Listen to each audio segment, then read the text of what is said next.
The best to sa lahat, kapinpin salamat. Saya'y dito nahanap, di lang saya at aral, pati stress mo dito ay matatanggal. Pamilyang mapagmahal, kayo ang naging rason sa araw-araw namin pagngiti, makabuluhang mga video ay tagos sa puso ng mga tao. Kayo ang iniidolo na sobra akong sumasaludo, hanggang sa bawat kwento, inspirasyon at kasayahan sa bawat video. Mga vlogger na walang kontra o ano, kasi mga taong totoo, kung kaya't sa inyo kami sumasaludo. Makikita naman yan sa ngiti ng mga tao, pamilya na modelo, may aral sa bawat video kung paano magpahalaga, magmahalan ng isang pamilya. Mga bagay na ilan na lang ngayon na ating nakikita na wala man ng ama, pero may tumayong isa at tumabag sama-sama. the best to sa lahat, kapinpin salamat. Saya'y dito nahanap, di lang saya at aral, pati stress mo dito ay matatanggal.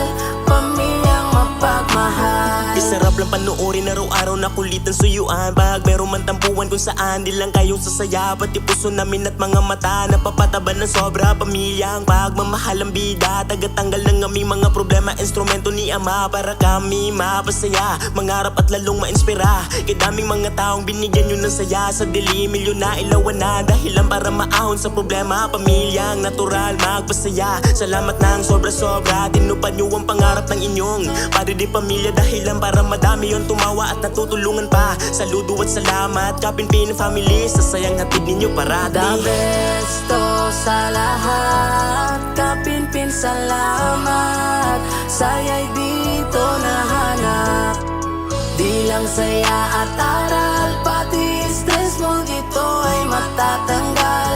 Pamilyang mapagmahal, the best to sa lahat, kapinpin salamat. Saya'y dito nahanap, di lang saya at aral, pati stress mo dito ay matatanggal.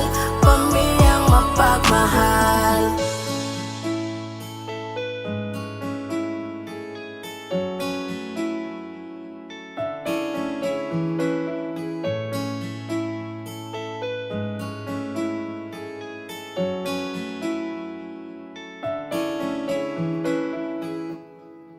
So, hi po mga kasaka. So, ayun, maraming salamat po sa lahat ng mga nanood. At yun, inaanyayahan ko po kayo na sana ma-share nyo po yung video to, or ma-tag nyo po sana sila Sir Gavin or isa sa Kapinpin family. So, kasi sobrang pangarap ko talaga na makita sila personal. Kaya, ayun, sana kahit mapakinggan at mapanood lang po nila ngayon to. Kasi, yun, nag-aantay pa ako kung kailan kami makakaani. Ngayon, tagtanim pa dito. So, plano ko is kapag nakaani kami sa palayan namin na to na inaarkila, sana lang makaani ng marami-rami or hindi ma-failure, kasi sobrang pangarap ko talaga makita sila personal. Kaya kung sakali mang makabayad kami sa mga utang namin, so, yun, kung makabenta is yun yung gagawin kong pamasahe papunta sa kanila, kung saan man sila, ma-meet sila personal o makita, makapapicture man lang. Kasi grabe, sobrang saya, nakakatuwa lang. Kaya nakumpos ko nga yung kantang to base sa kung ano yung mga napapanood ko sa kanilang mga video, saya at inspirasyon na hinahatid nila. So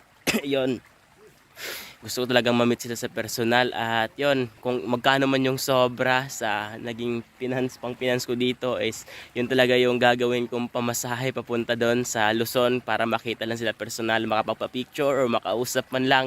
Kasi sobrang pangarap ko talaga na makita sila, kasi grabe yung hinahatid nilang saya at inspirasyon, nakakatuwa lang. At sobrang hinahangaan ko na talaga yung pamilyang to, di lang sa mga video kundi sa pagiging totoong mga tao. Kaya ayun, sana maitag nyo po sila at ma-share nyo po yung video to sa kanila, kasi kahit man lang sana mapanood o makapag-comment sila, sobrang napakasaya ko na po na mapakinggan nila to. So soon, sana makita ko po kayo sa personal mga idol. At ayun, yun lang. Maraming salamat po palagi sa hatid nyong saya at inspirasyon, lalo na sa mga may mga depresyon ay talagang grabe, binigyan yung saya, isa na ako doon. Kaya maraming salamat po sa inyo mga idol.